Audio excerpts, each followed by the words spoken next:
Iran এবং Israel যুদ্ধের মধ্যে কোন দেশের ক্ষমতা সবচেয়ে বেশি? ইরান এবং ইসরায়েলের ইরান এবং ইসরায়েলের যুদ্ধের মধ্যে দুই দেশে কি কোনো পারমাণবিক অস্ত্র ব্যবহার করতে পারে যুদ্ধের মধ্যে? ইসরায়েলের পারমাণবিক অস্ত্র।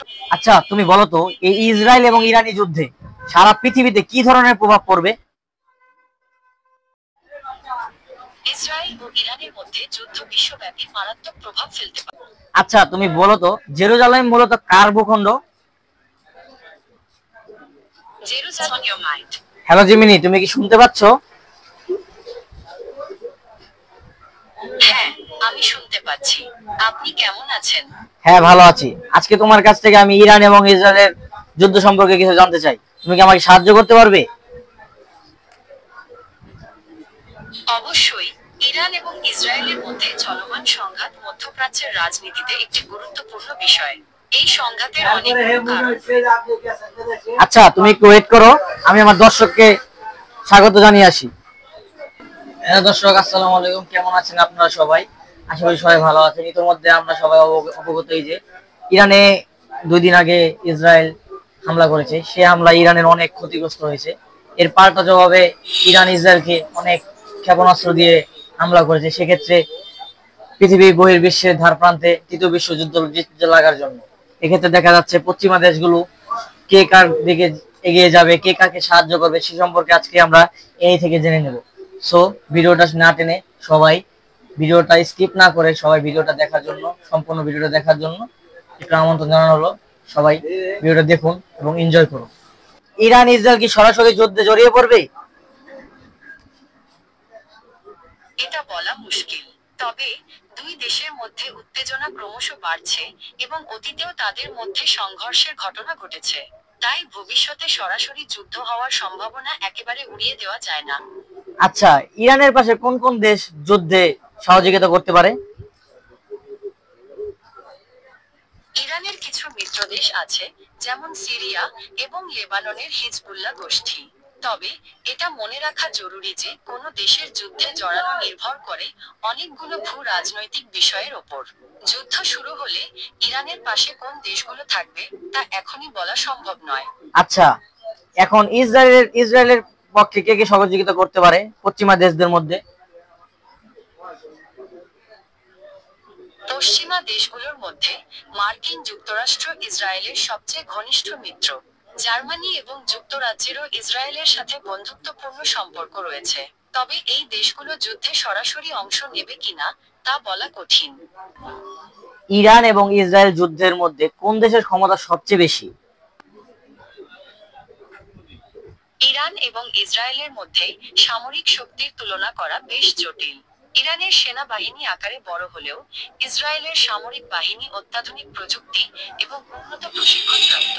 এছাড়াও ইসরায়েলের পারমাণবিক অস্ত্র রয়েছে, যা তাদের বাড়তি সুবিধা দেয়। তবে দুই দেশের মধ্যে সরাসরি যুদ্ধ হলে তার ফলাফল কি হবে তা নিশ্চিত করে বলা যায় না।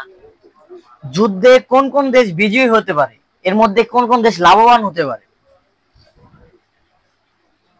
এটা বলা খুব কঠিন। যুদ্ধ খুব জটিল একটা বিষয়, আর এর ফলাফল নির্ভর করে অনেক কিছুর উপর। তবে কিছু বিশেষজ্ঞ মনে করেন যুদ্ধে ইসরায়েলের সামরিক প্রযুক্তি এবং মার্কিন যুক্তরাষ্ট্রের সমর্থন তাদের জন্য একটা বড় সুবিধা হতে পারে। আবার ইরানের ভৌগোলিক অবস্থান এবং বৃহত্তর সেনাবাহিনী তাদের জন্য একটা সুবিধা এনে দিতে পারে। ইরান এবং ইসরায়েলের যুদ্ধের মধ্যে দুই দেশে কি কোনো পারমাণবিক অস্ত্র ব্যবহার করতে পারে যুদ্ধের মধ্যে? ইসরায়েলের পারমাণবিক অস্ত্র আছে, কিন্তু ইরান এখনো পর্যন্ত পারমাণবিক অস্ত্র তৈরি করেনি। তবে ইরান যদি পারমাণবিক অস্ত্র তৈরি করে, তাহলে এই অঞ্চলে একটা বড় বিপদ হতে পারে। তাই অনেক দেশই ইরানকে পারমাণবিক অস্ত্র তৈরি করা থেকে বিরত থাকার জন্য অনুরোধ করছে। এই ফিলিস্তিনি ইস্যুতে ইসরায়েলের যুদ্ধের মধ্যে মূল লক্ষ্য কি? ইসরায়েল মনে করে তাদের নিরাপত্তার জন্য এই অঞ্চল জরুরি। অন্যদিকে ফিলিস্তিনিরা তাদের নিজেদের ভূমির উপর অধিকার চায়।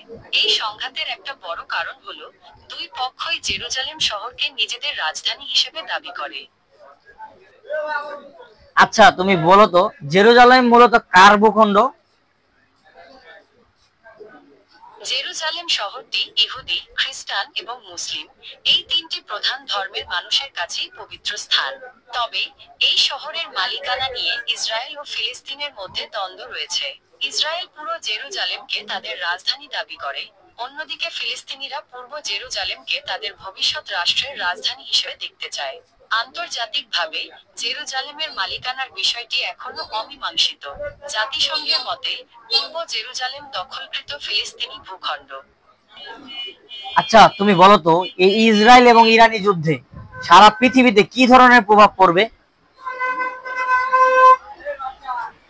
ইসরায়েল ও ইরানের মধ্যে যুদ্ধ বিশ্বব্যাপী মারাত্মক প্রভাব ফেলতে পারে। মধ্যপ্রাচ্য থেকে সারা বিশ্বে জ্বালানি সরবরাহ কমে যেতে পারে, যার ফলে তেলের দাম বেড়ে যাবে। এর ফলে বিশ্ব অর্থনীতিতে অস্থিরতা দেখা দিতে পারে। এছাড়াও এই যুদ্ধ আঞ্চলিক অস্থিরতা বাড়াতে পারে এবং অন্যান্য দেশগুলোকেও সংঘাতে জড়িয়ে ফেলতে পারে। আচ্ছা জেমিনি, তোমাকে অসংখ্য ধন্যবাদ। আজকের টপিকস নিয়ে অনেক আলোচনা করলাম, তোমার থেকে অনেক কিছু জ্ঞান অর্জন করলাম। ধন্যবাদ। অন্য সময় তোমার থেকে অনেক কিছু জানবো। আপনার কৌতূহল আমাকেও সমৃদ্ধ করেছে। যে কোনো সময় যে কোনো বিষয়ে জানতে চান, আমি প্রস্তুত। হ্যালো অডিয়েন্স, এতক্ষণ আমাদের পাশে থাকার জন্য অনেক অনেক ধন্যবাদ। আমাদের পুরো ভিডিওটা আপনার দেখার জন্য। আপনারা আজকের এই ভিডিওতে যুদ্ধ সম্পর্কে, ইরান ইসরায়েল যুদ্ধ সম্পর্কে অনেক ধরনের তথ্য জানছেন, সামনে আরো জানবেন। সো সবাই আমাদের ফেসবুক পেজ ওকে প্রতিপল 7 এবং ইউটিউব চ্যানেলটি সবাই সাবস্ক্রাইব করবেন। ধন্যবাদ।